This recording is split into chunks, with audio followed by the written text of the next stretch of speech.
সন্ত রামপালজি মহারাজ এমন একজন মহান সন্ত যিনি তার সদ্ভক্তি, তত্ত্বজ্ঞান, করুণা এবং সেবার মাধ্যমে সমাজে এক নতুন দৃষ্টান্ত স্থাপন করেছেন। সন্ত রামপালজি মহারাজের নেতৃত্বে তার সকল সতলোক আশ্রম থেকে সমাজ কল্যাণের অসাধারণ কাজ সমাজকে সোনালী ভবিষ্যতের এক নতুন আশা দেখিয়েছে। সন্ত রামপালজি মহারাজের কাছ থেকে নাম দীক্ষা গ্রহণের পর লক্ষ লক্ষ মানুষের ক্যান্সার, এইডস ইত্যাদির মতো দুরারোগ্য রোগ সেরে গেছে।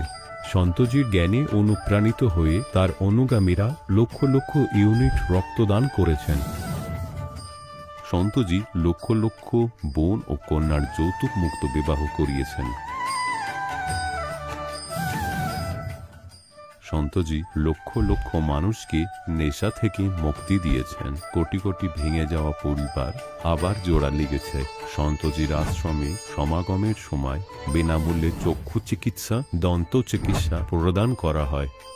সন্ত রামপালজি মহারাজ সময়ে সময়ে পরিবেশ রক্ষার উদ্দেশ্যে ব্যাপক পর্যায়ে বৃক্ষরোপণ করেন।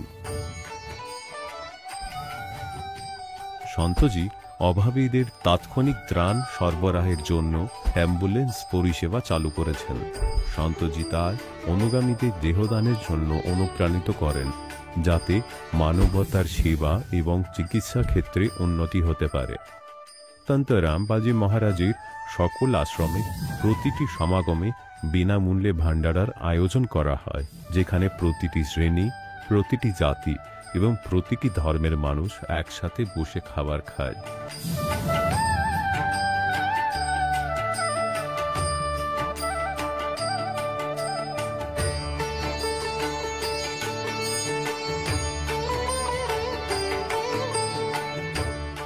সন্ত রামপালজি মহারাজের আশ্রমে হাজার হাজার বয়স্ক মানুষ সম্মান এবং ভালোবাসার সাথে জীবনযাপনের সুযোগ পান।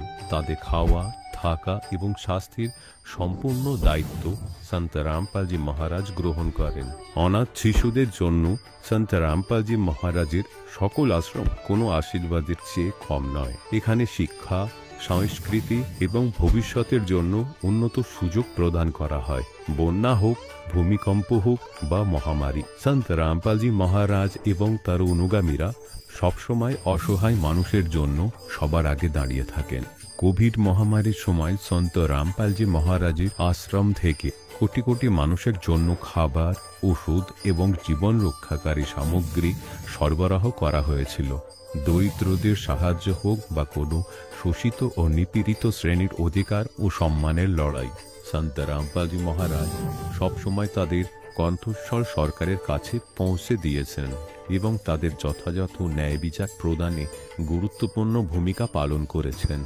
সমাজে আধ্যাত্মিক এবং সামাজিক মূল্যবোধ সম্পর্কে সচেতনতা বৃদ্ধিতে সন্ত রামপালজি মহারাজ প্রতিটি পদক্ষেপে মানবতার সত্যিকারের সেবক হিসাবে প্রমাণিত হয়েছেন।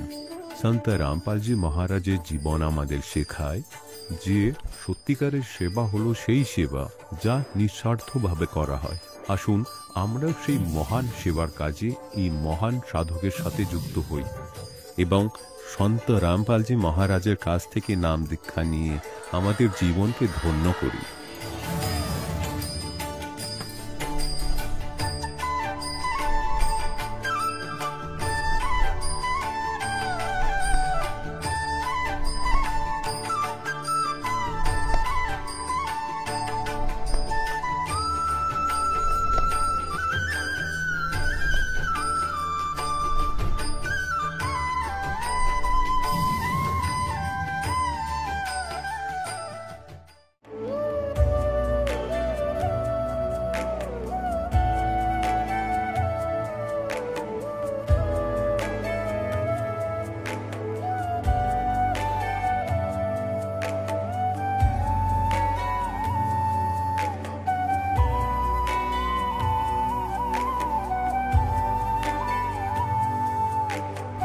প্রভু, রাম, দেব, ভগবান, আল্লাহ, খোদা, ঈশ ইত্যাদি একই শক্তির নাম।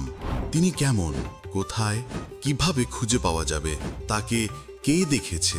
এই প্রশ্নবোধক চিহ্নগুলি সম্পূর্ণভাবে সরানোর জন্য অনুগ্রহ করে শুনুন জগৎগুরু তত্ত্বদর্শী সন্ত রামপালজি মহারাজের অমৃত প্রবচন, সমস্ত পবিত্র ধর্মের পবিত্র শাস্ত্রের আধারে।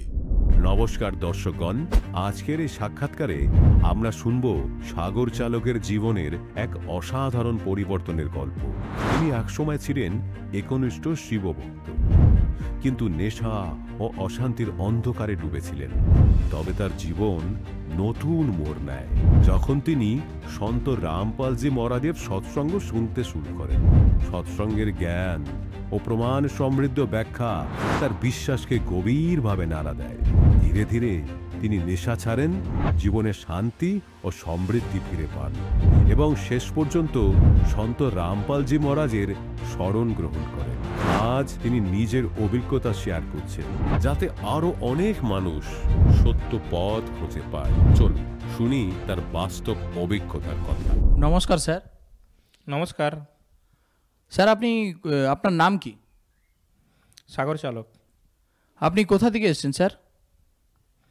গ্রাম শালচাত্রী, ঝাড়গ্রাম ডিস্ট্রিক্ট। আচ্ছা, আপনি সন্ত রামপালজি মহারাজের নাম দীক্ষা কত সালে নিয়েছেন? 2021 সালে 2 মাসে। আচ্ছা, আপনি সন্ত রামপালজি মহারাজের স্মরণে আসার আগে কি ভক্তি বা সাধনা বা পূজা করতেন? সন্ত রামপালজি মহারাজের ভক্তির আগে আমি খুব শিব ভক্ত ছিলাম।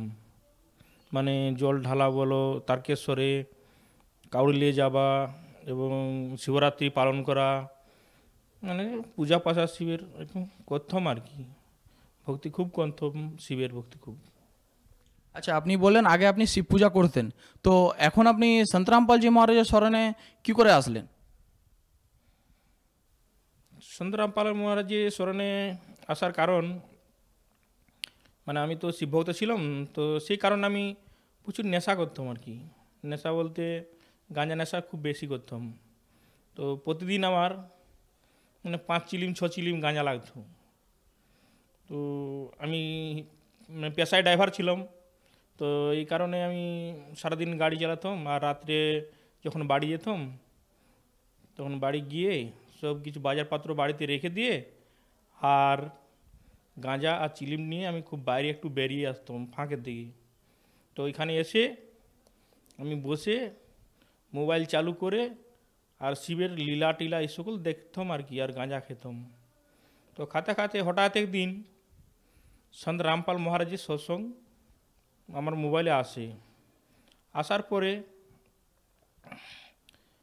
সন্ত রামপালজি মহারাজ বলেন সৎসঙ্গে যে কে ব্রহ্মার বিষ্ণুর মাতা পিতা, কে শিবের ঠাকুর দাদা, এসব বলার পরে আমি অবাক হয়ে যাই। এইভাবে হয় নাকি?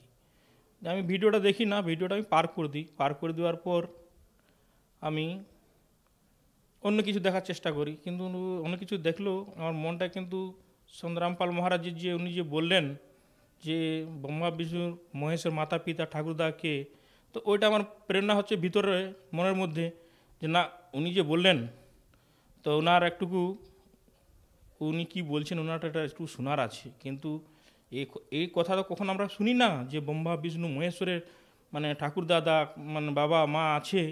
তো মনে হলো না, আমার ওই ব্যক্তির কথাটা একটু শোনা দরকার আছে। সেই ভিডিওটা আমি আবার নিচে টেনে আনি, এনে আর সন্ত রামপাল মহারাজের সৎসঙ্গটা চালু করে দিই। এবার চালু করে দেওয়ার পরে দেখছি যে উনি সৎসঙ্গ করছেন, আর আমাদের যত হিন্দু সমাজের ধর্মশাস্ত্র গ্রন্থ আছে, যেন শিব পুরাণ, দেবী পুরাণ, এই সকল পুরাণ উনি খুলে খুলে একটা একটা পৃষ্ঠাকে আঙ্গুল দিয়ে দেখিয়েছে যে দেখো এইখানে এরকম লেখা আছে, এখানে এরকম লেখা আছে, এখানে এখানে এইসব লেখা আছে। আর আমাদের যে ধর্মগুরুরা আছে ওনারা জানেই না, এসব বই ওনারা ঘাঁটে না কখনো। আর আমি যদি মিথ্যা কথা বলছি তাহলে আপনারা এই বই অর্ডার করে পড়ে দেখে নিতে পারেন।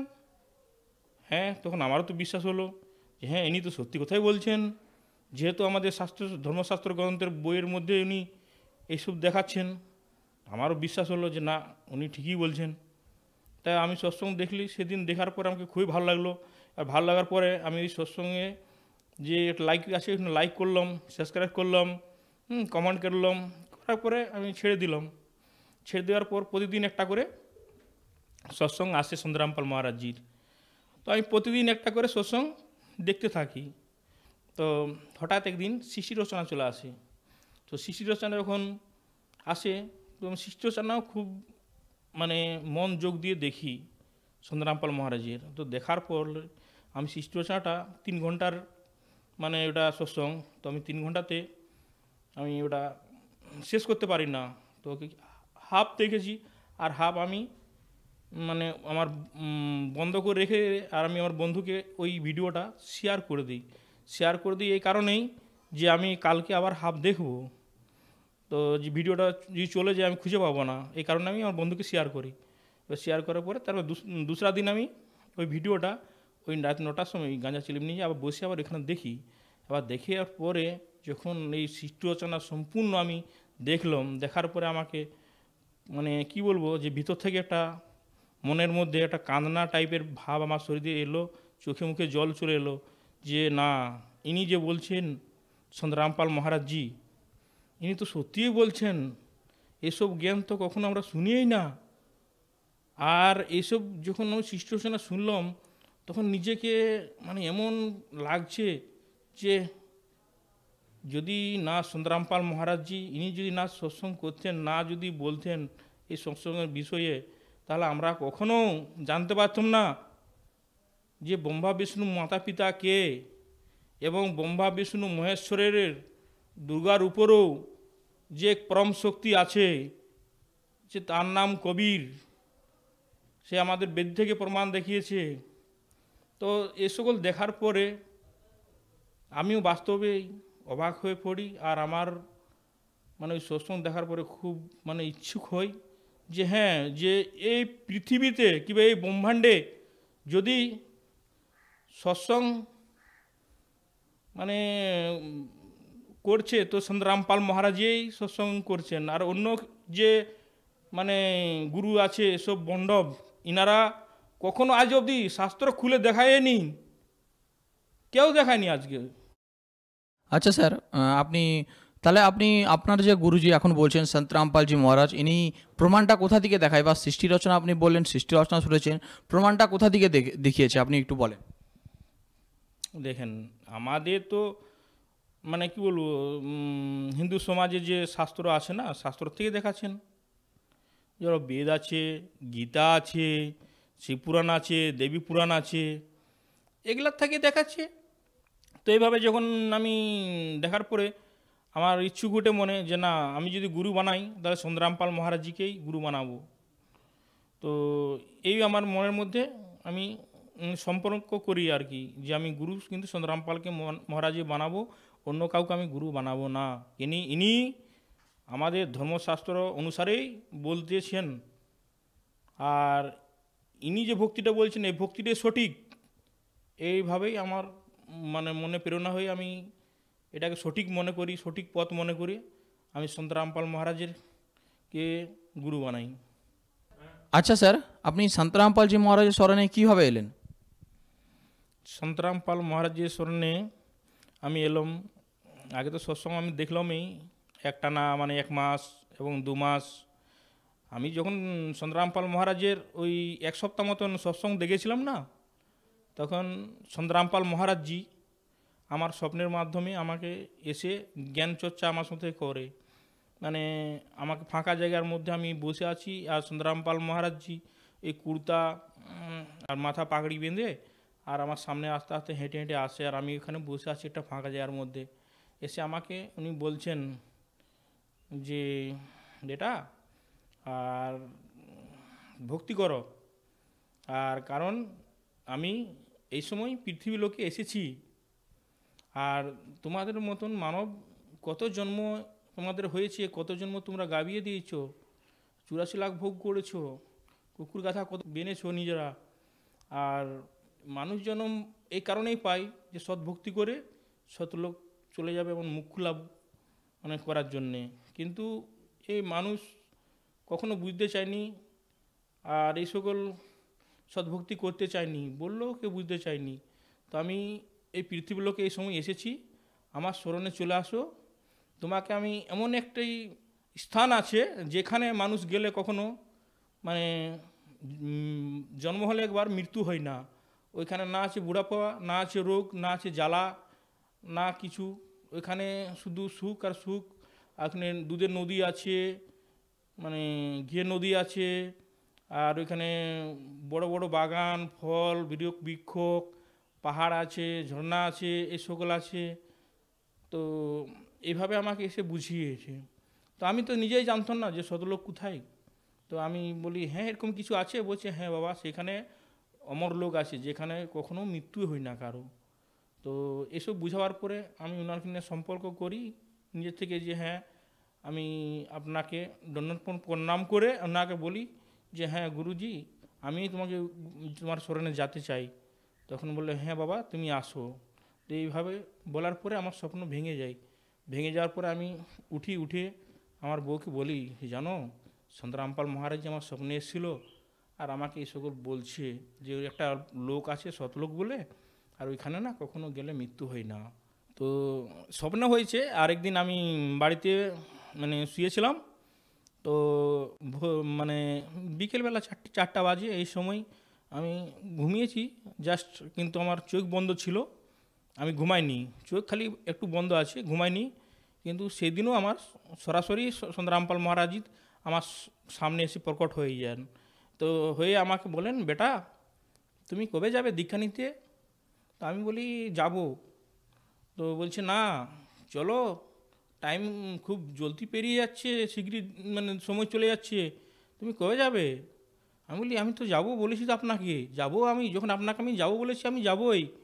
তখন বলছে না না এরকম করলে হয় না, আর তুমি খুব চলো, খুব তাড়াতাড়ি নিমে চলো দীক্ষা। আমি সেদিনও বলি বাড়ির লোকে সবাইকে বলি যে সন্ত রামপাল মহারাজ এসেছিলো, নির্ণয় আমাকে এরকম বলছেন। তো বাড়ির লোক বলছেন আরে তুমি সন্ত রামপালজি মহারাজ করেন সব সময়, আর সন্ত রামপাল মহারাজজির তুমি সৎসঙ্গ দেখছো, ওই জন্যেই তোমাকে এরকম দেখা যাচ্ছে, তোমার স্বপ্নে আসছে তোমাকে এরকম করছে, এসব তোমার মাথা খারাপ হয়ে গেছে, তুমি মানে সবসময় ওনার সৎসঙ্গ দেখে। তখন আমি বাড়ির লোককে বললাম, মা বাবাকে, ভাই দাদাদেরকে, যে আমি তো মানে কি বলবো, ছোটোর থেকে বড় অবধি অনেক ফিল্ম দেখেছি। তো ফিল্ম মানে তখন প্রচুর দেখতাম ফিল্ম, রোজ 2-3টা করে ফিল্ম দেখতাম। আমি বলি কই কখনো তো আমার সামনে কোনো নায়িকা কিংবা কোনো হিরো এসে আমার সঙ্গে কথা বলে না। তো আর এই সন্ত রামপাল মহারাজজি এসে কেন বলছেন তাহলে? না, সন্ত রামপাল মহারাজজি বলছেন ইনি পরম শক্তি আছে, ইনার ভগবান আছে, এই কারণে উনি এসে আমাকে বলছে, এইসব জ্ঞান চর্চা আমার সঙ্গে করছে, নাহলে তো জ্ঞান চর্চা করতো না। তো আচ্ছা স্যার, আপনি বলেন আপনি আগে শিব পূজা করতেন, ভোলে বাবার প্রসাদ খেতেন, হ্যাঁ নেশা ভাঙ, তো এখন আপনি বলছেন আশ্রমে তো এসব বারণ আছে, এর বিষয়ে কি বলেন? আশ্রমে এ সকল তো মানা তো আছেই, মানে নেশা করা তো দূরের কথা, কাউকে নেশা এনে দেওয়ারও সন্ত রামপাল মহারাজজি পারমিশন দেয় না। এ সকল জিনিস মানুষের জীবনকে নষ্ট করে দেয়। তো আপনি এত টাকা দিয়ে নেশা গাঁজা ভাঙ খেতেন, তো এটা আপনার বন্ধ হলো কি করে? এটা সন্ত রামপালজির যে সৎসঙ্গ দেখবে, যে কোনো মানুষে যদি সন্ত রামপাল মহারাজজির 1 মাস থেকে 2 মাস একটানা যদি সৎসঙ্গ উনি দেখতে চাই ঠিক মন দিয়ে, তাহলে নেশার থেকে অটোমেটিক উনি নেশার থেকে দূরে সরে যাবেন, ওখানে সরতেই হবে। সন্ত রামপালজি মহারাজের সৎসঙ্গে মানে এত পাওয়ার আছে তুমি ভাবতেই পারবেন না। তুমি যদি না বিশ্বাস হয়, আপনি 2 মাস 1 মাস সৎসঙ্গ দেখুন, দেখার পরেই আপনি আপনার রেজাল্ট পেয়ে যাবেন। তো আপনি বলছেন অটোমেটিক সৎসঙ্গ, সন্ত রামপালজি মহারাজের সৎসঙ্গ শুনলে অটোমেটিক নেশা ভাঙ দূর হয়ে যায়? হ্যাঁ একদম 100%।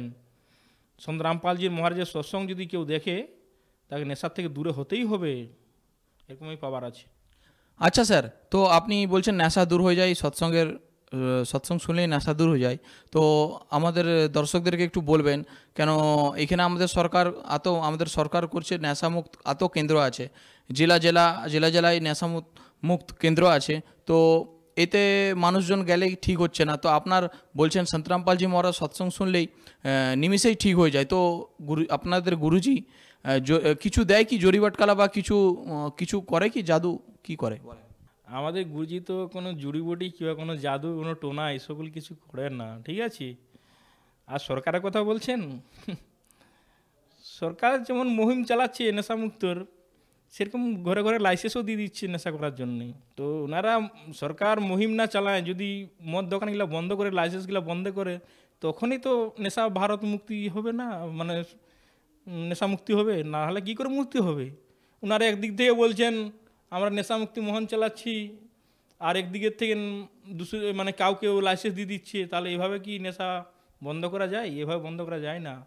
আর সংগ্রামপাল মহারাজের কথা বলছেন, সংগ্রামপাল মহারাজজি যে সৎসঙ্গে যে আমাদের শাস্ত্র গ্রন্থ ধর্মগ্রহণ থেকে উনি যেটা বলছেন যে এক প্যাক যদি কোনো ব্যক্তি মদ খেয়ে লেয়, তাকে 70 জনম কুত্তা যোনিতে জন্মাতে হবে। তো আমি যখন জানলাম যে এক প্যাক মদ খেলে কুকুরের যোনিতে 70 বার জন্মগ্রহণ করতে হবে, তো আপনারা বিচার করুন যে মদটা খালে আমি কুকুর হবো কি মদটা খেয়ে? আচ্ছা স্যার, আপনি আর কি কি লাভ পেয়েছেন সন্ত রামপালজি মহারাজের দীক্ষা নেওয়ার পরে? লাভ তো অনেকেই পেয়েছি। দেখুন, লাভ বলতে দেখুন, আমার তো একটা শরীরের মধ্যে খুব একটা অ্যালার্জি ছিল, মানে মাঝে মাঝে খুব চুলকানি হতো, আর এবং কি চিরাচিরি হয়ে গেলে, নুচানুচি হয়ে গেলে ওইখানটা লাল হয়ে ফুলে যেত, আর বড় বড় দাগ হয়ে যেত মানে শরীরের মধ্যে। তো মানে এই যে অ্যালার্জিটা কখন আমার শরীর থেকে গায়েব হয়ে যায়, মানে সন্ত রামপাল মহারাজের দীক্ষা নেওয়ার পরে কখন গায়েব হয়ে যায় আমি নিজেও বুঝতে পারি না। আর আমার লাভ তো অনেকে হয়েছে, যেন আমি ড্রাইভিং করতাম, মাস পুরালেই মানে অনেক মানে 10,000 12,000 এরকম বেতন পেতাম, কিংবা 18,000 টাকাও বেতন পেতাম। তো ইনকাম করতাম, কিন্তু পয়সা বাড়িতে একদমই থাকতো না। মানে আজ কি আনবো, কাল কি খাবো, এসব চিন্তা ভাবনা থাকতো, কিন্তু বাড়িতে কীভাবে যে পয়সা শেষ হয়ে যেত আমি নিজে বুঝতে পারতাম না। কিন্তু যেদিন থেকে সন্ত রামপাল মহারাজের দীক্ষা নিছি, সেদিন থেকে পয়সা কিন্তু বেড়েই যাচ্ছে, বাড়িতে বেড়েই যাচ্ছে। যতই খরচা করি, পয়সা তো খরচা করছি আমরা, কিন্তু করলেও কিন্তু কমেনি, পয়সা কিন্তু বেড়ে যাচ্ছে। আর মানে আজকে আমি তো গাড়ি চালাতাম মানে 8-10 বছর, সেই যে পয়সা 8-10 বছর আমি যেটা জমাতে পারিনি, আমি সন্ত রামপাল মহারাজের দীক্ষা নিয়ে 4 বছরে তার থেকে 3 গুণ টাকা আমার কিনে জমা হয়ে গেছে। এখন আপনি মানে কি বলবো আপনাকে, যে আমি যদি মনে করি একটা মানে 1 বিঘা জায়গাও কিনতে পারি, কিংবা একটা 4 চাকা গাড়িও কিনতে পারি। এইভাবে মালিকের দয়াতে এইভাবে মানে লাভ পেয়েছি। তো আপনি বলছেন সন্ত রামপালজি মহারাজের দীক্ষা নেওয়ার পরে পরিস্থিতি অনেক খুব ভালো হয়েছে, খুবই ভালো। তো আর কি কি লাভ হয়েছে বলেন? লাভ তো অনেকেই পেয়েছি দাদা, আপনাকে কি বলবো, আপনি যে আপনাকে যদি বলি সন্ধ্যা থেকে মানে সকাল থেকে বললে সন্ধ্যা হয়ে যাবে, রাত হয়ে যাবে, এতই লাভ পেয়েছি। তাও আমরা মানে মোটা একটা লাভ বলে দিচ্ছি আপনাকে। তো আপনি আমাদের দর্শকদেরকে আর কিছু বার্তা দিতে চান? দেখো, আমি তো দর্শককে বার্তা দিতে পারি না, কিন্তু আমি হাত জোড়ো করে প্রার্থনা করতে পারি। দেখুন, আমার যে আজ এত মানে সুবিধার মধ্যে আমি ছিলাম, এই অসুবিধারগুলার থেকে, যেমন নেশা থেকে বলো, অশান্তি থেকে বলো, আর ওই শরীরের বিমারি বলো, তো এই সকল যদি লাভ এই ভাই আমাদের বোনে যত সব ভাই বোনরা আছে, ইনারা কিংবা জগতের যে আছে সবাই, ইনারা যদি এইসব লাভ নিতে চান, তো সন্ত রামপাল মহারাজের শরণে আসুন আর সদ্ভক্তি করে দেখুন। সন্ত রামপাল মহারাজজির বইও পাওয়া যাচ্ছে, জ্ঞানগঙ্গা এবং জীবনের পথ, গীতা তোমার জ্ঞানমৃত, এই বইলা পড়ে একটুকু আপনারা দেখুন যে আমাদের যত ধর্মশাস্ত্র আছে ওনার সঙ্গে মিলান করুন। এগুলাতে সন্ত রামপাল মহারাজজি একটুকু ভুল বলেন না আর ভুল লেখেন না, বইয়ে একদম প্রুফ করা আছে। আপনি মিলাই নিন, মিলাবার পরে পড়ে আপনি ভালো করে যাচাই করে নিন, যাচাই করে নেওয়ার পরে আপনারা সন্ত রামপাল মহারাজের নাম দীক্ষা নিন। আপনারাও এরকম সুখী হবেন, কিংবা রোগ থেকে মুক্তি হবেন, অশান্তি থেকে শান্তি পাবেন, এবং নিজের জীবন কল্যাণ করুন। আচ্ছা স্যার, আপনারা তো সময় দেওয়ার জন্য ধন্যবাদ। নমস্কার। দর্শকগণ, এখন আপনি শুনলেন সন্ত রামপালজি মহারাজের থেকে দীক্ষা গ্রহণ করে সুখী হওয়া ভক্তের অভিজ্ঞতা। এখন দেখুন জগৎগুরু তত্ত্বদর্শী সন্ত রামপালজি মহারাজের মঙ্গল প্রবচন। এখন গীতার জ্ঞানদাতা তো হলো এই ব্রহ্ম, গীতার অধ্যায় নম্বর 8-এর শ্লোক নম্বর 13-তে গীতা জ্ঞানদাতা বলছেন যে ওম ইতি এক অক্ষরম ব্রহ্ম বিহারণ মামনুসম্রণ ইয়ে পরিয়াতি তদন্দেহম সয়াতি পরমাম গতিম। মাম ব্রহ্ম, এখানে অনুবাদকরা সামান্য ভুল করে রেখেছেন। আমারও ব্রহ্মের কেবলমাত্র একটাই ওম মন্ত্র আছে। আসুন আপনাদের শ্রীমদ্ ভগবদ গীতা দেখাই। জয় দয়াল গোয়েন্দাকা হলেন এর অনুবাদক, আর গীতা প্রেস গোরখপুর থেকে প্রকাশিত।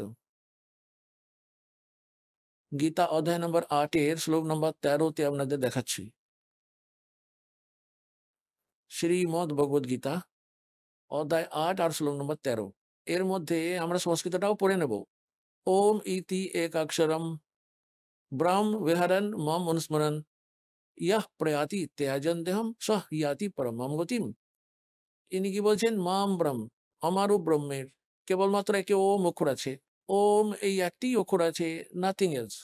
উচ্চারণ করে জপ করতে থাকা অবস্থায় ইয়াহ প্রয়াতি ত্যাজন দেহম, যে শরীর ত্যাগ করে দেহ ত্যাগ করে চলে যায়, ওম নামে জপ সুমিরন করতে থাকাকালীন সহ ইয়াতি পরমম গতিম, তিনি ওম থেকে প্রাপ্য পরম গতিকে প্রাপ্ত হন।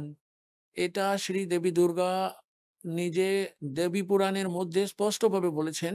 ওম নামের জপ সুমিরন সাধনকারীরা ব্রহ্মের সাধনা করছেন, ওনারা ব্রহ্মলোক প্রাপ্ত করেন আর ওখানে থাকেন। শ্রীমদ্ ভগবদ গীতা অধ্যায় নম্বর 8-এর শ্লোক নম্বর 16-তে এটা বলা হয়েছে যে ব্রহ্মলোক পর্যন্ত চলে যাওয়া সাধকেরাও আবার পুনরাবর্তীশীল হয়ে যায়, ওদের আবার জন্ম মৃত্যু হতে থাকে, ওরা মুক্তিপ্রাপ্তি করতে পারে না, ওদের পূর্ণ মুক্তি লাভ হয় না। দেখুন এখানে শ্রীমদ্ ভগবদ গীতা অধ্যায় নম্বর 8-এর শ্লোক নম্বর 16-তে, হে অর্জুন, ব্রহ্মলোক পর্যন্ত সকল লোক পুনরাবর্তনকারী হয়। দেখুন এখানে স্টার লাগিয়ে রেখে দিয়েছে, এখানে আমাদের দেখতে হবে। অর্থাৎ যা প্রাপ্ত হওয়ার পর, মানে ব্রহ্মলোকে যাওয়ার পর, অর্থাৎ ব্রহ্মলোকে চলে যাওয়ার পরেও পুনরায় ফিরে আসতে হবে, এইরূপ পুনরাবৃত্তি বলা হয়েছে। ব্রহ্মলোক পর্যন্ত মানে পৃথিবী লোক থেকে ব্রহ্মলোক পর্যন্ত সপ্তলোক আদি যত সমস্ত লোক রয়েছে, যে সমস্ত জীবেরা সেখানে চলে গেছে, তারা আবার পুনরায় পৃথিবীতে ফিরে আসে। তাহলে এটা তো প্রমাণিত হয়েই গেল, কিন্তু এখানে একটু এই অজ্ঞানী ব্যক্তিদের জন্য আপনারা হতে পারেন বিভ্রান্ত, যে এর মধ্যে তো এটাও লেখা আছে যে আমাকে প্রাপ্ত হলে আর পুনর্জন্ম হয় না। গীতা জ্ঞানদাতা নিজেই বলছে। গীতা এখানে এনারা অনুবাদ ঠিক করেননি। দেখুন এবার, কেননা এই কনসেপ্টটা পুরোপুরি ক্লিয়ার করে দিতে হবে। 8-এর গীতা অধ্যায় নম্বর 8-এর শ্লোক নম্বর 16 পড়ছি আমরা। হে অর্জুন, ব্রহ্মলোক পর্যন্ত সর্বলোক পুনরাবর্তনকারী হয়। পুনরাবর্তনকারী মানে যা প্রাপ্ত হলে এই সংসারে পুনরায় আসতে হয়, এই রকমটাই এই লোকগুলো। কিন্তু এখানে লেখা আছে কিন্তু, হে কুন্তি পুত্র, আমাকে প্রাপ্ত হলে পুনর্জন্ম হয় না। এখন এখানে অনুবাদটা ভুল করেছে, বিদ্যতের শব্দটার অর্থ লিখে দিয়েছে হওয়া। বিদ্য, বিদ্যতা মানে হলো যে বিদতা, বিদ ধাতু থেকে তৈরি হয়েছে। বিদ ধাতু, বিদ ধাতু মানে হলো জানা।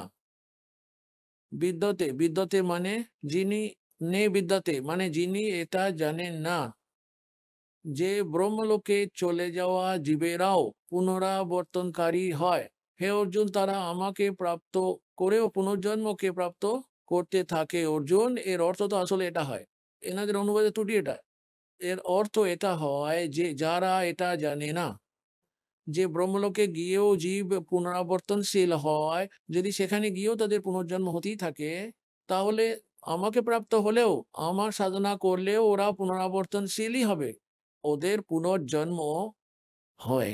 অর্জুন যে এটা জানে না, এই দেখুন এবার ব্যাপারটা মাথায় ঢুকবে। এখানে লেখা রয়েছে ব্রহ্ম ভুবনাথ লোকা পুনরাবর্তী না। অর্জুন, এখানে আসলে বলা হচ্ছে যে মাম উপেত্য তু কৌন্তেয় পুনর্জন্ম, আমাকে প্রাপ্ত হলেও কিন্তু পুনর্জন্ম হয়। নে বিদতে মানে যারা এটা জানে না যে ব্রহ্মভুবনাথ লোকা পুনরাবর্তী না। অর্জুন, মাম উপেত্য তু কৌন্তেয় পুনর্জন্ম, আমাকে প্রাপ্ত হলেও কিন্তু তাদের পুনর্জন্ম হয়। যারা এটা জানে না, যারা এটা জানে না, আমাকে প্রাপ্ত করলেও কিন্তু তাদের পুনর্জন্মই হবে, কারণ আমি তো ব্রহ্মলোকেই থাকি। আর ব্রহ্মলোকে যাওয়ার পরেও জীবাত্মা আবর্তে থাকে, সেই সাধকদেরও পুনঃ পুনঃ পুনর্জন্ম হতে থাকে। যারা এটা জানে না যে ব্রহ্মলোকে চলে যাওয়া জীবাত্মাগণ পুনরাবর্তনশীল, পুনর্জন্মে আবর্তিত হতে থাকে, আমাকে প্রাপ্ত করলেও তারা পুনঃ পুনঃ পুনর্জন্মেই আবর্তিত হতে থাকে। এটাই হলো এর সোজাসুজি অর্থ। যদি এই অনুবাদকদের অর্থ আমরা মেনেই নিই যে আমাকে প্রাপ্ত হলে আর পুনর্জন্ম হয় না, এই গীতা জ্ঞানদাতা নিজেই স্বীকার করছে। দেখবেন অধ্যায় সংখ্যা 4 আর মন্ত্র সংখ্যা 5 আর 9। দেখুন, শ্রীমদ্ ভগবদ গীতা, এটা আপনারা দেখতে পাচ্ছেন কোন অধ্যায়? এটা হলো অধ্যায় 4, এটার শ্লোক সংখ্যা 5, এইখান থেকে শুরু হয়। আর এখানে অনুবাদ রয়েছে, হে পরন্তপ অর্জুন, যে তোমার আর আমার বহু জন্ম হয়েছে। গীতা জ্ঞানদাতা নিজেই বলছেন যে হে মহান অর্জুন, তোমার আর আমার অনেক জন্ম হয়েছে। ওই সব জন্মগুলিকে তুমি জানো না, কিন্তু আমি জানি। এরপর শ্লোক সংখ্যা 9 চলে যাব।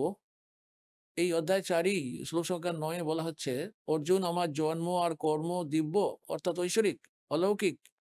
কিন্তু এটা স্পষ্ট হয়ে গেল জন্ম মৃত্যু পুনঃ পুনঃ তো হতেই থাকে গীতার জ্ঞানদাতার। এখন অধ্যায় সংখ্যা 2 এর শ্লোক সংখ্যা 12তে দেখুন। এখন অধ্যায় সংখ্যা 2 শ্রীমদ্ ভগবদ গীতা, আর শ্লোক সংখ্যা হলো এই 12। এখানে এইরকম বলা হয়েছে, এইরকম কখনো হতে পারে না যে আমি কোনো কালে ছিলাম না, অথবা তুমি ছিলে না, বা এই রাজারা ছিল না। আর না তো এইরকম কখনো হতে পারে যে আমরা এর পরে বা ভবিষ্যতে আমরা কখনো সবাই থাকবো না। এর থেকে প্রমাণিত হয় গীতা জ্ঞানদাতা স্পষ্ট করে বলছে যে তোমার আর আমার আগেও জন্ম হয়েছে, পরেও হতে থাকবে। এখন যদি অধ্যায় সংখ্যা 2 এর শ্লোক সংখ্যা 17 দেখেন, গীতা জ্ঞানদাতা বলছেন যে অবিনশ্বর তো তাকেই যান যিনি সমস্ত ব্রহ্মাণ্ড রচনা করেছেন, কারও ক্ষমতা নেই তাকে মৃত্যু দেয়। দেখাচ্ছি আপনাদের। অধ্যায় সংখ্যা 2 আর শ্লোক সংখ্যা 17, এর মধ্যে এটা বলা হয়েছে যে অবিনশ্বর তো তাকে জানো যার থেকেই সম্পূর্ণ চরাচর জগৎ ব্যাপ্ত হয়ে আছে। সেই অবিনশ্বরকে বিনষ্ট করতে কেউই সক্ষম নন।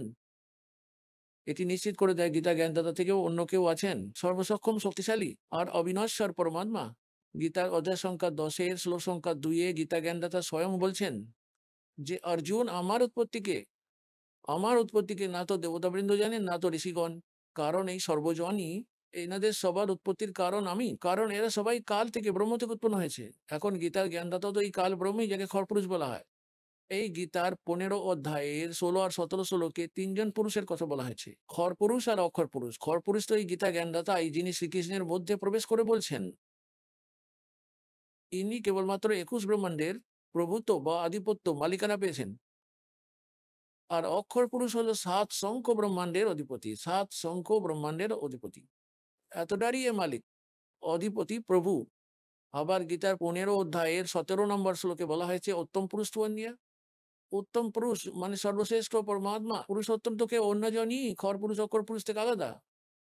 আর ওনাকেই পরমাত্মা বলা হয়। परमात्मा इति उदाहरते उत्तम पुरुषत्वन्य परमात्मा इति उदाहरते ये लोक तरम आविश्य विभर्ति अवैश्वर। তিনি 3 লোকের মধ্যেই প্রবিষ্ট হয়ে সকলের ধারণ পোষণ করেন, তিনি অবিনশ্বর ভগবান। তাহলে এখানে গীতার জ্ঞানদাতা 10 নম্বর অধ্যায় 2 নম্বর শ্লোকে বলিয়ে রেখেছেন যে আমার উৎপত্তি কথাকে, অর্থাৎ এনার উৎপত্তি তো হয়েছি। দেখুন 10ম অধ্যায় শ্রীমদ্ ভগবদ গীতার 10ম অধ্যায়, আর 10ম অধ্যায়ের মধ্যে শ্লোক সংখ্যা 2, এতে বলা হয়েছে আমার উৎপত্তি, প্রভবম মানে হচ্ছে উৎপত্তি হওয়া, আমার উৎপত্তি হওয়া না তো এই দেবতা বৃন্দ জানেন, না তো মহর্ষিগণ, আর না তো এনারা কেউ জানেন।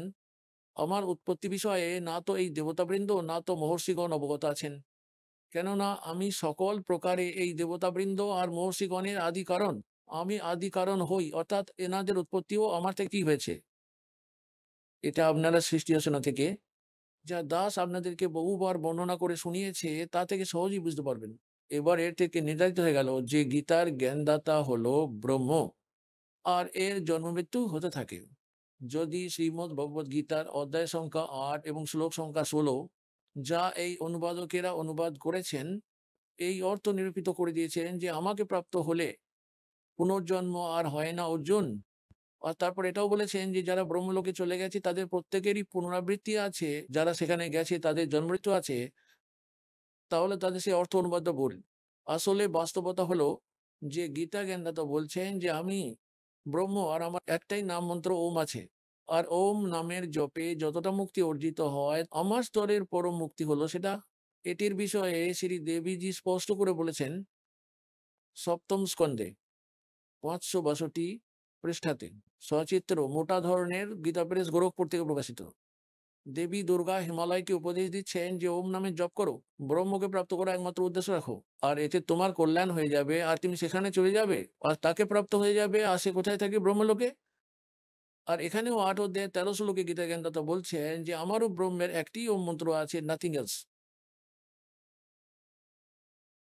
এবং ওম নামটি জপ করার মাধ্যমে এটি থেকে যতটা পরমগতি পাওয়া যায় ততটা লাভ করবেন। অষ্টম অধ্যায়ে শ্লোক সংখ্যা 16তে লেখা আছে যে যে সমস্ত জীবেরা ব্রহ্মলোকে গেছে তাদেরও পুনরাবৃত্তি হয়, তারাও জন্মায় মরে। সুতরাং এটা প্রমাণিত। এবার গীতা জ্ঞানদাতার কথা যদি ভাবেন, সে আপন বিষয়ে নিজেই জন্মে মরে বলে, তাহলে তার সাধকদেরও জন্ম মৃত্যু সর্বদা হতে থাকবে। আর যদি সর্বদা জন্ম মৃত্যু চলতে থাকে তাহলে সেই জীব কখনো সুখী হতে পারে না, তার পরম শান্তি কখনো হতে পারে না। এই জন্য গীতার জ্ঞান প্রদান কর্তা নিজের থেকে অন্য সেই সর্বসমর্থ, সেই অবিনশ্বর পরমাত্মার শরণে যাওয়ার জন্য বলছেন। শ্রীমদ্ ভগবদ গীতা অধ্যায় নম্বর 18 শ্লোক নম্বর 62তে গীতা জ্ঞানদাতা বলছেন, অর্জুন তুমি সমস্ত হৃদয় দিয়ে সেই পরমেশ্বরের শরণাপন্ন হও, অর্থাৎ তিনি অন্য কেউ। এটি দেখা যাবে শ্রীমদ্ ভগবদ গীতার অধ্যায় নম্বর 18তে। আমরা 62 নম্বর শ্লোকটি পড়ব।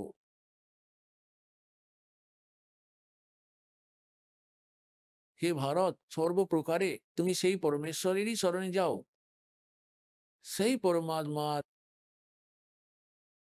কৃপায় আপনি পরম শান্তি এবং চিরন্তন পরম ধাম লাভ করবেন। এতে প্রমাণিত হয়ে যায় যে গীতার জ্ঞানদাতার সাধনার মাধ্যমে না তো কেউ পরম শান্তিকে লাভ করতে পারে, না তো সেই চিরশাশ্বত পরম স্থান লাভ করতে পারে যেখানে কখনো প্রলয় আসে না, যা কখনো বিনষ্ট হয় না।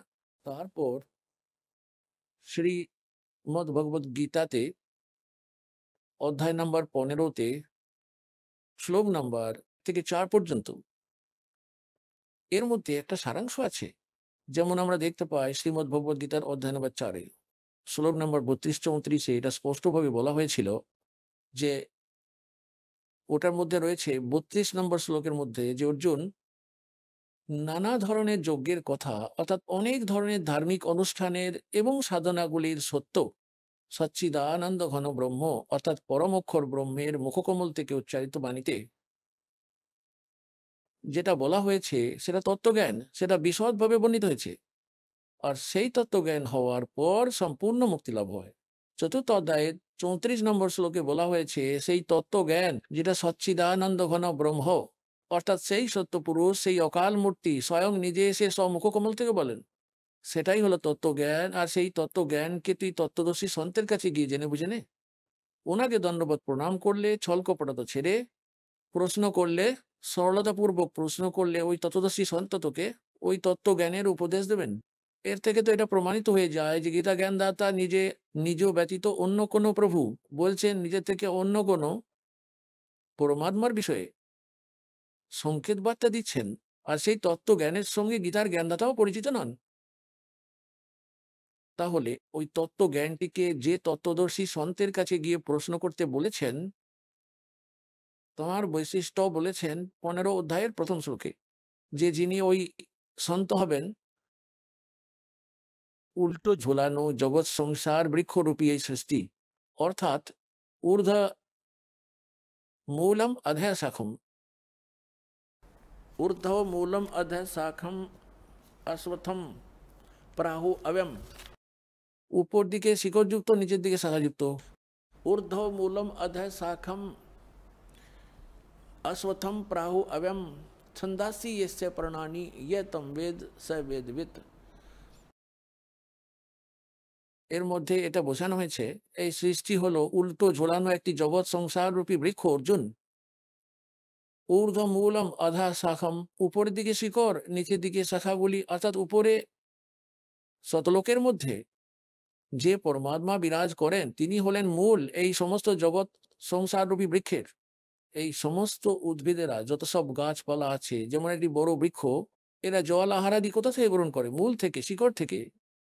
তাহলে ওই সকলের লালন পালন করেন যিনি, ধারণ পোষণ করেন যিনি, সেই পরমাত্মা, ওই মূল মালিক তো উপরে বসে আছেন, ঊর্ধ্বমূলম। তাহলে এই সংসার রূপী বৃক্ষের উপরের দিকে যে শিকড় রয়েছে সেটি তো হলো পূর্ণ পরমাত্মা, আর নিচের দিকে শাখাগুলো রয়েছে, এটি হলো সেই সংসার বৃক্ষ। আর এটার বিভিন্ন বিভাগগুলি সম্পর্কে যার জ্ঞান আছে, এই দেখুন এখানে স বেদবিৎ, তিনি হলেন সেই তত্ত্বদর্শী সন্ত। দেখাচ্ছি, এই হলো সেই পঞ্চদশ 15 অধ্যায়, শ্লোক নাম্বার 1। ঊর্ধ্বমূলম, ঊর্ধ্ব মানে ওপর, অধা শাখম মানে নিচের দিকে শাখা, অশ্বত্থম মানে অসত্য গাছ। যেমন অসত্য গাছ একটি বড় বৃক্ষ হয়, এই সৃষ্টিকেও জগৎ সংসার রূপী অসত্য বৃক্ষ বলা হয়েছে। রাহু কথিত বা বলা হয়, অব্যয়ম মানে অবিনশ্বর। ঊর্ধ্বমূলম অধ শাখম অশ্বত্থম প্রাহু অব্যয়ম ছন্দাসি यस्य প্রণানি ইয়তম বেদ স বেদবিৎ। এর তো একদম সোজা অর্থ, উপরের দিকে মূল বা শিকড়। এটিকে একটি এই জগৎ সংসার রূপী বৃক্ষ হিসাবে চিত্রটিকে জানুন। আহা দেখুন, এর উপরের দিকে তো মূল আর নিচের দিকে শাখাযুক্ত, এটি হলো সংসাররূপী বৃক্ষ। আর যে সন্ত শিকড় থেকে নিয়ে, মূল থেকে নিয়ে কাণ্ড, মোটা ডাল, শাখা আর পাতাগুলি পর্যন্ত বলে দেবেন, বেদ, তিনি হলেন তত্ত্বদর্শী সন্ত। এখন এই দাস সৎসঙ্গ শুরুর প্রারম্ভকালে আপনাদের বলেছিল, तुम साहेब तुम संत हो, तुम सतगुरु तुम हंस, गरीबदास तेरे रूप बिना और न दूजा अंश। রামানন্দজি বলেছিলেন, হে পরমাত্মা, তুমি সাহেব, তুমি ভগবান, তুমি সাহেব, তুমি সন্ত, আর তুম সতগুরু তুম হংস হো। সতগুরু মানে তত্ত্ব জ্ঞান, যথার্থ জ্ঞান প্রদানকারী উপদেশকর্তা আপনি হন। ওই পরমাত্মা সচ্চিদানন্দ ঘন ব্রহ্ম আপন অমৃত বাণীতে সমস্ত সদ্গ্রন্থগুলির জ্ঞান আগে থেকেই বলে রেখেছেন। सतगुरु के लक्षण कहूँ मधुरे बैन विनोदे, 4 वेद 60 शास्त्र वो कहे 18 बोधे। সদ্গুরুর লক্ষণ অর্থাৎ বৈশিষ্ট্য একটি এটাও হয় যে সব সদ্গ্রন্থগুলির জ্ঞাতা হন তিনি। আর ওই পরমাত্মা তো স্বয়ংই সদ্গুরু রূপে 600 বছর আগে এসে শোনাতেন। अक्षर पुरुष एक पेड़ है निरंजन, सर पुरुष वाकी डारे, तीनों देवा शाखा हैं ये पात रूप संसारे। স্বয়ং ভগবান নিজের দ্বারা রচিত সৃষ্টিকে নিজেই বলেছিলেন যে অক্ষর পুরুষ এক পেড় হ্যায়। কিছুক্ষণ আগে এই দাস আপনাদেরকে 15 অধ্যায়ের 16-17 শ্লোকে 3 জন প্রভুর কথা বলেছিল, খরপুরুষ, অক্ষর পুরুষ, পরম অক্ষর পুরুষ। তাই এখানে পরমাত্মা অক্ষর পুরুষ দিয়ে শুরু করেছেন, কারণ আসল মালিক তো হলেন পরম অক্ষর ব্রহ্ম। তিনি তো এই জগৎ বৃক্ষের মূল, তিনি তো গুপ্ত আছেন। গাছে শিকড় তো গুপ্তই থাকে, মাটির মধ্যে গোপনে লুকানো থাকে, এবং সমস্ত কাজ সেখান থেকেই হচ্ছে। তাই সেই পরমাত্মা যে পরোক্ষভাবে রয়েছেন, গুপ্ত, ওই সেই পরমাত্মা নিজেকে নথিভুক্ত না করে এই সেন্টেন্সে, এই বাণীর মধ্যে অক্ষর পুরুষ, জ্যোতি নিরঞ্জন খরপুরুষ, 3 জন দেবতা, রজগুণ ব্রহ্মা, শতগুণ বিষ্ণু আর তমগুণ শিবজি, আর এই পাতাগুলির সম্বন্ধে সত্য প্রকাশ করেছেন। কি বলেছেন? কবির অক্ষর পুরুষ এক পেড় হ্যায়। এই দেখুন, অক্ষর পুরুষ যেন একটি বৃক্ষ, বাকি খরপুরুষ বা কাল বা নিরঞ্জন বলুন, এই নিরঞ্জন তো হলো একটি মোটা ডাল, আর 3 জন দেবতা তো হলেন শাখা, পাতারূপ সংসার। তাহলে ওই পরমাত্মা সদ্গুরু ছিলেন, আর নিজেই উনি সত্য জ্ঞান দেওয়ার জন্য আসবেনই আসবেন। বেদ আমাদের এটা বলে। এবারে আমরা দেখব তিনি কি বলে রেখেছেন। পরমাত্মা এখান থেকে শুরু করেছেন, নিজেকে লোকেই উক্তিটি দিয়েছেন, অক্ষর পুরুষ এক পেড় হ্যায়। সাধারণত মাটির উপরে যে অংশটি দেখা যায় সেটিকেই তো বৃক্ষ বলা হয়, তাই এটি হলো বৃক্ষ, বৃক্ষে কাণ্ড। এটিকে অক্ষর পুরুষ রূপে বিবেচনা করুন। আর সর পুরুষ বাকি ডার, বাকি তো খরপুরুষ মোটা ডাল, আর तीनों देवा शाखा हैं पाते रूप संसारे। তাহলে এখানে পরমাত্মা তো একদম স্পষ্ট করে দিয়েছেন, আমাদের কাছ থেকে নিজেকে সর্বদাই গুপ্ত রেখেছেন, আর মূল মালিক তো উনি নিজেই। আর এই দাসকে পাঠিয়ে দিয়েছেন জানাতে যে ওই শিকড়টিকে তিনি পরম অক্ষর ব্রহ্ম। এই দেখুন, এই চিত্রটির মধ্যে স্পষ্টভাবে লেখা আছে, এই দেখুন, এই হলো শিকড়, পূর্ণ ব্রহ্ম বলুন অথবা পরমেশ্বর বলুন, আর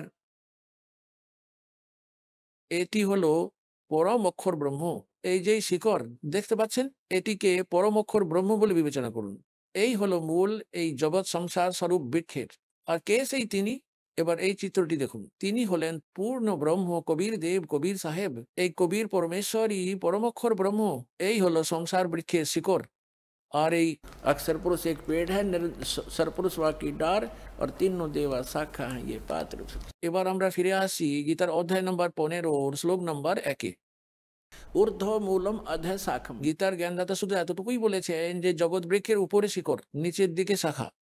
এইভাবে এই উল্টো ঝোলানো জগৎ সদৃশ্য বৃক্ষটিকে জানুন। একটি অশ্বত্থ বৃক্ষের আকার যেমন, আর ছন্দাসি यस्य প্রণানী, यश মানে যাহার, ছন্দাংশী মানে বিভাগগুলি, টুকরো টুকরো বিভিন্ন বিভাগগুলো, পার্টসগুলো, ইয়ে তম বেদ এর পত্র আদি যত সমস্ত ছন্দ বিভাগগুলি রয়েছে, ওইগুলিকে যিনি জানেন, ওই অজ্ঞান অন্ধকারে লুকিয়ে থাকা জগৎ সংসার সদৃশ্য বৃক্ষটির সত্য, তাহার সমস্ত বিভাগগুলি যিনি জানেন, তিনি সা বেদবিদ। উনি বেদের তাৎপর্যগুলিকে যথার্থ জানেন, উনি সেই তত্ত্বদর্শী সন্ত।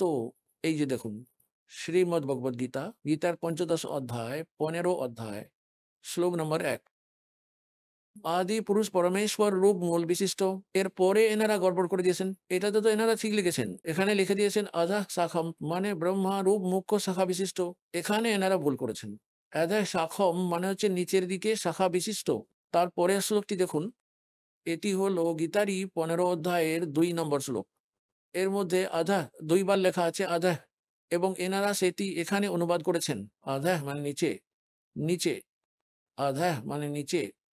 কিন্তু এখানে লজ্জা পেয়ে গিয়ে, জ্ঞান তো ছিলই না, ব্রহ্মার কথা ঢুকিয়ে দিলেন। ব্রহ্মার কথা এখানে আসেইনি। এখানে ঊর্ধ্ব মানে উপর সর্বত্র লিখে দিয়েছেন, কিন্তু ঊর্ধ্ব মানে শুধু উপর, কোনো সর্বত্র নয়। ঊর্ধ্বম উপর, উপরে শিকড়, আর আধা মানে নিচে শাখা। এই 15 অধ্যায়ের প্রথম মন্ত্রে দেখুন, এই জায়গায় লিখতে হতো ঊর্ধ্ব মূলম মানে হলো উপরের দিকে মূল যুক্ত। উনি তো আদিপুরুষ পরমেশ্বর ঠিকই, সংসার বৃক্ষের মূল পরমক্ষর ব্রহ্ম। আর আধা শাখম মানে শুধু নিচের দিকে শাখা যুক্ত, ব্যাস এইটুকু। যেমন আমি আপনাদেরকে এখনই দেখালাম, ঊর্ধ্ব মূলম আধা শাখম। এখন গীতা জ্ঞানদাতা শুধু এতটুকুই জ্ঞান দিয়েছেন যে উপরের দিকে শিকড় আর নিচের দিকে মূল বিশিষ্ট, দ্যাটস অল। এটি উল্টো ঝোলানো সংসার স্বরূপ অসত্য বৃক্ষ বলে জানো। আর যিনি এর সমস্ত বিভাগগুলি বলবেন সা বেদবিদ, তিনি তত্ত্বদর্শী সন্ত। এই দেখুন অধ্যায় সংখ্যা 15, 15 অধ্যায় 15 অধ্যায়ের শ্লোক সংখ্যা 1। ঊর্ধ্ব মূলম অধ্যায় শাখম অশ্বত্থম প্রাহু অব্যম ছন্দাসি यस्य প্রণানী ইয়ে তম বেদ স বেদবিদ। এর পাতাগুলি, পর্ণানী মানে পাতাগুলি, আদি পুরুষ পরমেশ্বর মূল স্বরূপ। এটির অর্থ লিখতে হতো নিচে শাখা বিশিষ্ট। উপর তো শিকড় যুক্ত আর নিচে শাখা বিশিষ্ট। জগৎ সংসার রূপী এই অসত্য বৃক্ষটিকে অবিনশ্বর বলা হয়। ছন্দ মানে এখানে বেদ নয়, না তো বেদের ছন্দ। ছন্দ মানে বিভাগ হয়, বিভাগ মানে অংশ। আর ছন্দের বহু বচন হলো ছন্দাংশী মানে বিভাগগুলি, আর পর্ণানী যার পাতাগুলি। এই হলো অর্থ। আর যিনি সেই সংসার বৃক্ষটিকে, যিনি মূল সহিত অর্থাৎ শিকড় থেকে নিয়ে পাতাগুলি পর্যন্ত তত্ত্বতঃ জানেন, সা বেদবিদ, তিনি হলেন সেই বেদের তাৎপর্যের জ্ঞাতা, তিনি হলেন সেই তত্ত্বদর্শী সন্ত। এখানে তাঁর পরিচয় দিয়ে দিয়েছেন। আর পরমাত্মা তো স্বয়ংই এসে বলেছেন যে অকর পুরুষ এক পেड़ है, सरपुरुष की डार और तीनों देवा शाखा ये पात्र संसार। আর সেই মূলটিকে তিনি হলেন সেই মালিক, যিনি সর্বসৃষ্টি রচনা করেছেন। আর এখন এই তত্ত্বদর্শী সন্ত হলো এই দাস, এই পৃথিবী পড়ি। আর সমস্ত সদ্গ্রন্থগুলিতে প্রমাণিত যে এই রকম বৈশিষ্ট্য হয় সেই সন্তের।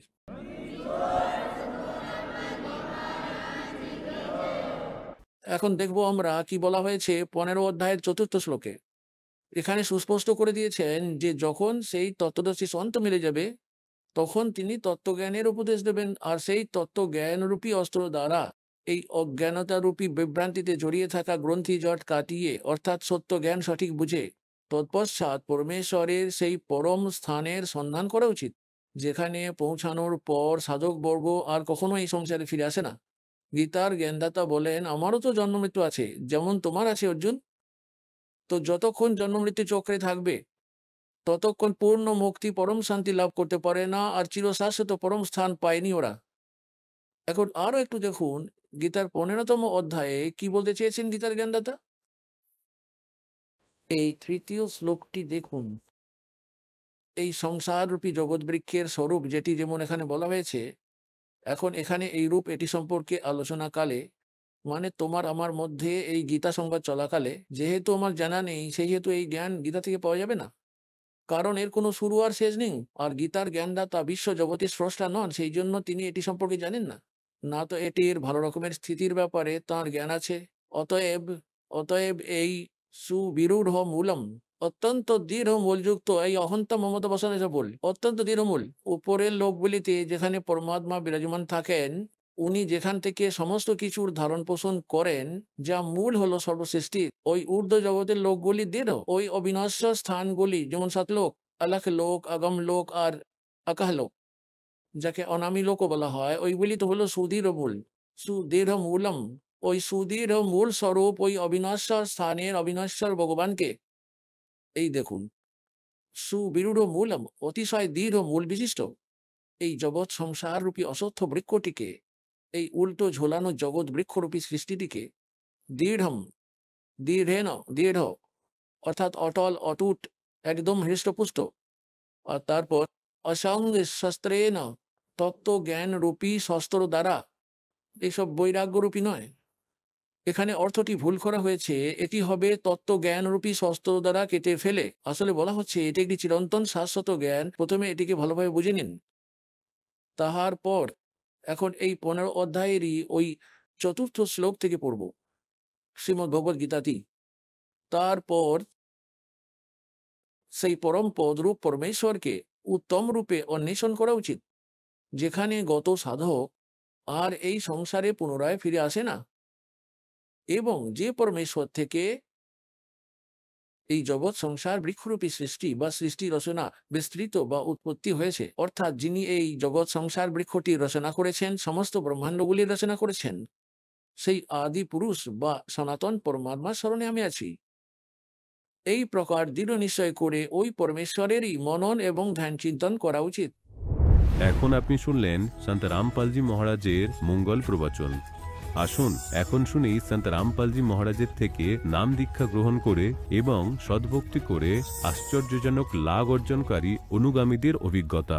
নমস্কার দর্শকবৃন্দ, আজ আমরা কথা বলবো এমন একজন ব্যক্তির সাথে যিনি সন্ত রামপালজি মহারাজের কাছ থেকে আধ্যাত্মিক জ্ঞান লাভ করে নিজের জীবনকে সম্পূর্ণরূপে পরিবর্তন করেছেন। তিনি হলেন সুজিত মাইতি, পশ্চিমবঙ্গের ঝাড়গ্রাম জেলার একজন বাসিন্দা। সুজিত বাবু সন্ত রামপালজি মহারাজের কাছ থেকে নাম দীক্ষা নেওয়ার আগে খুব পরিমাণে নেশা করতেন আর বিভিন্ন দেবী দেবতার পূজা করতেন, কিন্তু তাদের কাছ থেকে কখনো কোনো কিছু লাভ পাননি। সন্ত রামপালজি মহারাজের জ্ঞানগঙ্গা গ্রন্থটি পড়ে তিনি আজ এক নতুন পথের দিশা পেয়েছেন। আসুন সুজিত মাইতির মুখ থেকেই শুনি তার জীবনের এই আশ্চর্যজনক অভিজ্ঞতার কথা। নমস্কার স্যার। নমস্কার। আপনার নাম? সুজিত মাইতি। আপনি কোথা থেকে এসেছেন? ঝাড়গ্রাম জেলা থেকে এসেছি। স্যার, সন্ত রামপালজি মহারাজের কাছ থেকে নাম দীক্ষা নেওয়ার আগে আপনি কি কি ভক্তি সাধনা করতেন? আমি শিবের ভক্তি করতাম এবং হনুমানজির ভক্তি করতাম। শিবের ভক্তি এবং কি শিবের মন্দিরেও আমি প্রতিষ্ঠা করেছি, ঠিক আছে। যেসব পূজাগুলো বলেছিলেন সবাই করতাম, আর একাদশী ব্রতও করতাম। হনুমানজির যেমন মঙ্গলবারে পূজা করতাম হনুমানজির। এইরকম আমি 8-10 বছর পূজা করেছি, কিন্তু কোনো লাভ পাইনি। স্যার, আপনি বললেন আপনি শিবজির পূজা করতেন এবং হনুমানজির পূজা অর্চনা করছিলেন, তারপরে সন্ত রামপালজি মহারাজের খোঁজ আপনি কোথা থেকে পেলেন? একদিন আমাদের ঝাড়গ্রাম জেলাতে জন্মাষ্টমী তিথিতে আমি র্যালিতে ছিলাম। তার আগে বন্ধু আমার একটা ফোন করেছিল যে তোকে একটা বই দেবো জ্ঞানগঙ্গা, তা বইটা নিবি আর কি। তো সেদিন আমি বইটা পাই জন্মাষ্টমী তিথিতে। তাও বইটা পাওয়ার পর আমি বইটা পড়ি। পড়ার পর গুরুজির আবার বই আমি পাই, জীবনের পথ, গীতা তোমার জ্ঞান অমৃত। পরপর 3টা বই পড়ার পর আমার চোখ খুলে যায় যে এতদিন জ্ঞানটা আমি কেন পাইনি। তারপর গীতার সাথে সব মেলাবার পরে আমি গুরুজির কাছে দীক্ষা নিতে যাই। দীক্ষা নেওয়ার পর আমি শতভক্তিতে আসি। স্যার, সন্ত রামপালজি মহারাজের কাছ থেকে যারা নাকি নাম দীক্ষা নেন তাদের অনেকজনেরই অনেক লাভ হয়। আপনার কি কি লাভ হয়েছে? আমি সন্ত রামপালজি মহারাজের কাছে দীক্ষা নেওয়ার আগে অনেক নেশা করতাম, যেমন মদ, গাঁজা, বিড়ি, সিগারেট, গুটকা, পান, যত রকম নেশা আছে সবই করতাম। কিন্তু যখনই সন্ত রামপালজি মহারাজের কাছে দীক্ষা নিই, তারপরে সব নেশা আমার অটোমেটিক ছেড়ে যায়। সৎসঙ্গ, সন্ত রামপালজি মহারাজের কাছে সৎসঙ্গ শুনি, সদ্ভক্তি করি, এতে সম্পূর্ণ নেশা থেকে আমি মুক্তি পাই এবং আপাতত এখন আমি সুস্থ আছি। এবং সন্ত রামপালজি মহারাজ সৎসঙ্গের মধ্যে অনেক কিছু বলেন, যেমন নেশা করলে অনেক কিছু পাপ হয়, এবং আমাদের সনাতন ধর্মের গরুড় পুরাণে বলা আছে যে একবার মদ খেলে 70 জন্ম কুকুরের জনিতে যেতে হবে। মাছ খেলে অনেক পাপ হয়, জীব হিংসা করলে অনেক পাপ হয়, এরকম আমাদের গরুড় পুরাণে বলা আছে। আর আমাদের গুরু সন্ত রামপালজি মহারাজও সৎসঙ্গের মাধ্যমে উনি এই নেশামুক্তির কথা অনেক কিছু বলেন। এসব শুনেই আমি সব কিছু নেশা অটোমেটিক আমি ত্যাগ করে দিয়েছি। এছাড়াও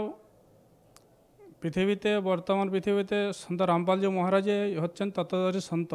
তার কাছে আমি সদ্ভক্তি পেয়েছি। তিনি স্বাস্থ্যের অনুকূল ভক্তি উনি প্রদান করেন, এবং আবার যারা গুরুজি আছে যারা আমাদের জগতে, তারা শাস্ত্রের বিরুদ্ধে জ্ঞান প্রদান করেন, ভক্তি প্রদান করেন, তাহাতে কোনো তাদের লাভ হবে না।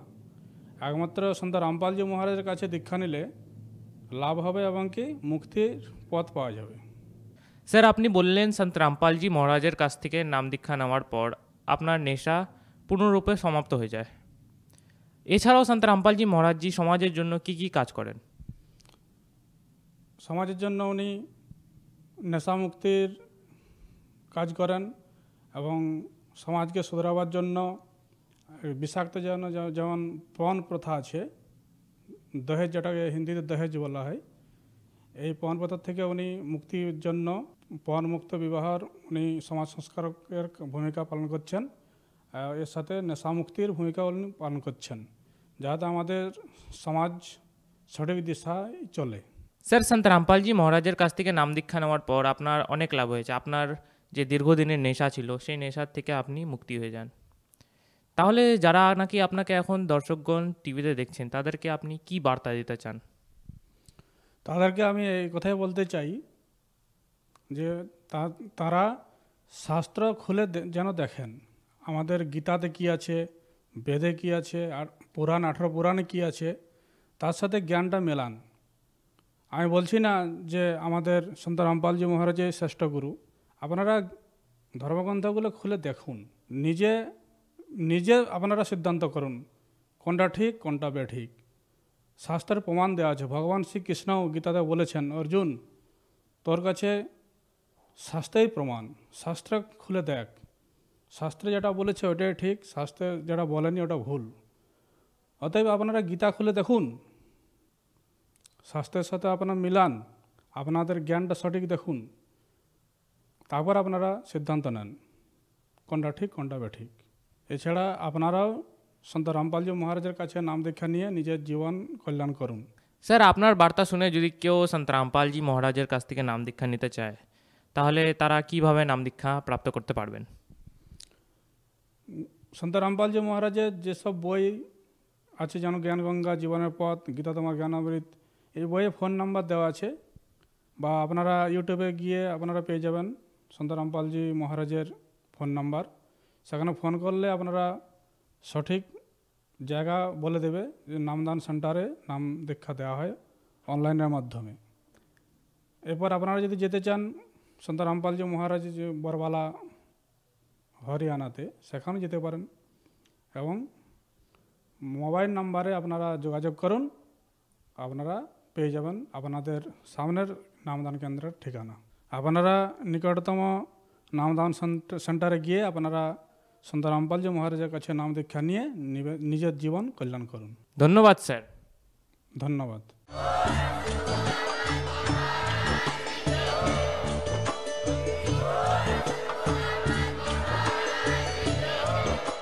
আপনারা শুনছিলেন জগৎগুরু তত্ত্বদর্শী সন্ত রামপালজি মহারাজের মঙ্গলময় প্রবচন। অধিক তথ্য জানার জন্য ভিজিট করুন আমাদের ওয়েবসাইট www.jagatgururampalji.org। সন্ত রামপালজি মহারাজের শুভাশীর্বাদে সম্পূর্ণ বিশ্বে 500-এরও অধিক নাম দীক্ষা কেন্দ্র আছে। যেখানে সন্ত রামপালজি মহারাজের দ্বারা অনলাইনে সম্পূর্ণ বিনামূল্যে নাম দীক্ষা দেওয়া হচ্ছে।